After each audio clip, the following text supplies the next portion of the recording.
une synthèse inimaginable il y a encore quelques jours.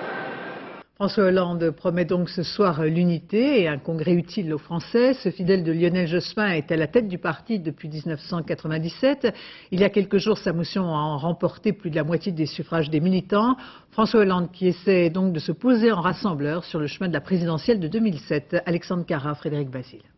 Tiens bon. 8 ans déjà qu'il tient bon, François Hollande. À tel point que certains le surnomment le culbuto, du nom de ces petits bonshommes qui, ballottés dans tous les sens, finissent toujours par se redresser. 1988, Laurent Fabius est président de l'Assemblée. Un tout jeune député entre en scène, fraîchement élu en Corrèze. François Hollande n'a pas 34 ans et déjà sa cible favorite, c'est Jacques Chirac. Je crois qu'il pêche à la fois par omission et par vantardise. Moins de 10 ans plus tard, le voici propulsé à la tête du parti.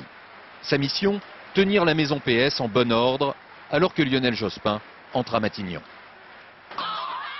21 avril 2002, Lionel s'en va, François reste. Il mène alors le PS à une bataille perdue d'avance, les législatives. L'année suivante, il réussit lors du congrès de Dijon à conserver les rênes du PS par la grâce d'une alliance avec Laurent Fabius. 2004, l'année de tous les succès. En mars, c'est une vague rose qui emporte la quasi-totalité des régions françaises. 2 mois plus tard, même décor, même scénario, les socialistes réalisent leur meilleur score pour des élections européennes. Dans le même temps, c'est l'invention médiatique et la mise en scène d'un nouveau tandem politique.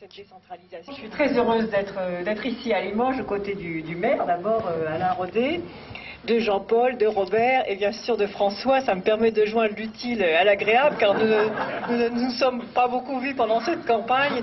C'est moi l'utile. François et Ségolène, duettistes à la ville comme au Parti socialiste.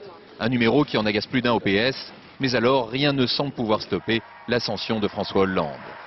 2007 approchant, c'est l'Europe qui sera le bouc émissaire des ambitions.